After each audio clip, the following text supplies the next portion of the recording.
অগ্রিম সংক্রান্তির শুভেচ্ছা, অভিনন্দন, ভালোবাসা নেবেন। তো যেহেতু কালকে একাদশী পড়ে গেছে, তো একাদশী পড়ে যাওয়ার কারণে সংক্রান্তি উপলক্ষে মাছ কিনতে আনছো বাবু? তাই সংক্রান্তি উপলক্ষে আলাদা করে মাছ নিয়ে আসতে হয়। তো এটা হচ্ছে আজকে চিতল মাছ আনা হয়েছে, পিঠা তৈরি করা চলতেছে। পিঠা পিঠা হয়ে যায়। এটা নারিকেল, এটা হচ্ছে নারিকেল, নারিকেল ভাজি করতেছেন চিনি দি।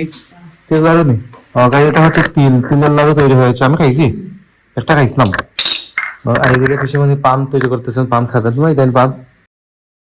Hello everyone, welcome to my new blog. কেমন আছেন সবাই? আই হোপ সবাই ভালো আছেন, আমি ভালো আছি। তো গাইস, আগামীকালকে হচ্ছে সংক্রান্তি, আর সংক্রান্তি উপলক্ষে, সংক্রান্তির আগের দিন আপনারা সেটা জানেন, বাজার হয়।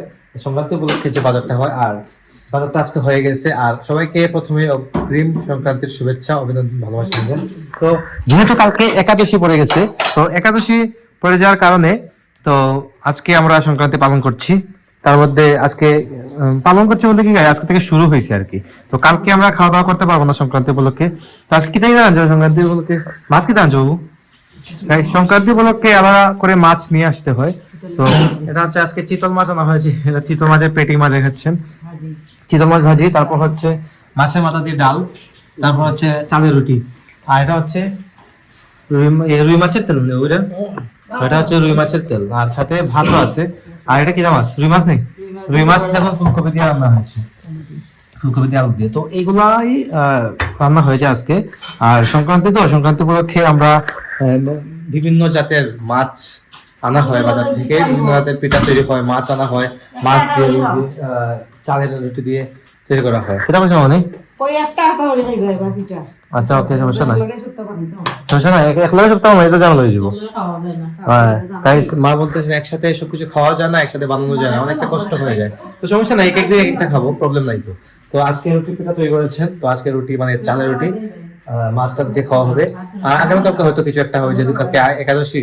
জানি না আসলে মা কি করবেন, তা মায়ের ইচ্ছার উপর ডিপেন্ড করবে, মার যা ভালো লাগে তাই করবে।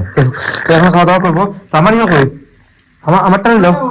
ও গাইজ, আমার থালা রেডি করে দিয়েছেন, দেখুন চালের রুটি, ডাল দিয়েছেন, ডালটা কিন্তু আমার ফেভারিট। আর চিতল মাছ, চিতল মাছটা কিন্তু ভালো লাগে আমার, মানে ভালো লাগে বলতে খুবই ভালো লাগে।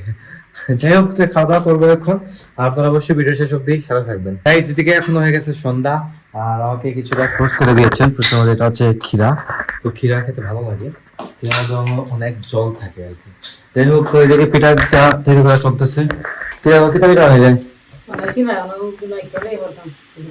এটা নারিকেল, এটা হচ্ছে নারিকেল, নারিকেল ভাজি করতেছেন চিনি দি।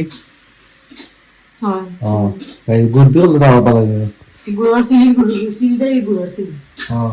এটা হচ্ছে ব্রাউন চিনি দিয়ে, ব্রাউন সুগার দিয়ে, এটা ব্রাউন সুগার, এটা দিয়ে করা হচ্ছে, তাই কালারটা এরকম আসছে আর কি। তো এটা থেকে পাটি সাপটা, এটা দিয়ে পাটি সাপটা তৈরি হবে। তো পাটি সাপটার জন্য দেখুন, এটা হচ্ছে সুজি, সুজি ভিজিয়ে রেখেছেন। তো সুজি দিয়ে পাটি সাপটা তৈরি হবে। তো মাত্র মা প্রতিদিনটা শুরু করেছেন এখন। আর এদিকে তেল লাড়ু নেই, এটা হচ্ছে তিলের লাড়ু তৈরি হয়েছে, আমি খাইছি, একটা খাইছিলাম। আর এদিকে পিসিমণি পান তৈরি করতেছেন, পান খাবেন তুমি? দেন পান। আর যেহেতু এই সংক্রান্তি, সংক্রান্তি উপলক্ষে তিলের লাড়ু, তারপর হচ্ছে আপনার এটা হচ্ছে তিলুয়া, তিলুয়া গুলো খাওয়া হয় বা আমাদের ঘরে আসে সংক্রান্তির সময়, সংক্রান্তি উপলক্ষে এগুলো আর কি খেতে হয়। তো তাই নিয়ে আসা হয়েছে অল্প অল্প করে, কারণ এটার মধ্যে অনেক চিনি, চিনি দিয়েই তৈরি তিলুয়াটা। তো এটা একটু এটা প্রসাদ বলতেছেন, লুট হয়েছে, লুটের প্রসাদ আর কি। তো একটু একটু খাওয়া যায়, কিন্তু বেশি তো গাইজ খাওয়া যায় না, যতই বলেন না কেন প্রসাদ, কিন্তু ওটার মধ্যে তো পুরোটাই আপনার সুগার আছে। যাই হোক, তো আমার জন্য বেস্ট হচ্ছে ক্ষীরাটাই, এটা কিন্তু বেস্ট, এটা খাওয়া যায়, পেটও ভরে যায়, তারপর হচ্ছে ফ্যাটও বাড়ে না। টিফিনটা করো, টিফিনটাই দেখলাম একবারও সাধনী না বাইরে। এই জীবনটা প্রতিদিন সন্ধ্যার সময় ঘুরতে বেরিয়ে যায়। তো আজকে হয়তো ঘুরতে বের হয়েছে বাইরে, বা বেশি দূরে কোথাও যায় না, আশেপাশে একটা। তো দেখবো মা পিঠা কি তৈরি করে, অবশ্যই আপনাদের সাথে share করবো। তো গাইস, প্রথমেই ভেবেছিলাম যে সংক্রান্তি উপলক্ষে বাসায় কি হয় না হয় সবকিছু আপনাদের সাথে শেয়ার করবো, সবকিছু আমি কাভার করবো। কিন্তু গাইস, কিছুই হয়ে ওঠে নাই, যতটুকু পেরেছি আমি শুট নিতে পেরেছি, তাও কিন্তু 4-5 মিনিটের বেশি হবে না। তো কিছু করার নাই গাইস, সবকিছুর মধ্যে হচ্ছে ব্যস্ততা, ব্যস্ততার কারণে হয়ে ওঠে নাই। অনেক ঝামেলা, অনেক কাজ টাজ থাকে, এগুলো আমাকে করতে হয়। দ্যাটস ওয়াই আমি শ্যুট নিতে পারি নাই, বাসায় আসতে পারি নাই, এই হচ্ছে বিষয়। তো আজকে ব্লগটি আর বাড়াবো না, আমি এখানে এন্ড করে দিচ্ছি। আপনারা আমাকে ফলো করতে চাইলে আমার ফেসবুক ইনস্টাগ্রাম ফলো করতে পারেন, আমার ফেসবুক ইনস্টাগ্রাম লিঙ্ক ডিসক্রিপশনে পেয়ে যাবেন। অ্যান্ড আই হোপ আজকে ভিডিওটা আপনাদের ভালো লেগেছে। ভিডিওটি ভালো লাগলে অবশ্যই লাইক করবেন, কমেন্ট করবেন, শেয়ার করবেন এবং চ্যানেল নতুন হয়ে থাকলে সাবস্ক্রাইব করে আমাকে সাপোর্ট করবেন। তো দেখা হচ্ছে নেক্সট ভিডিওতে। ততক্ষণ ভালো থাকুন, সুস্থ থাকুন। Thank you so much for watching.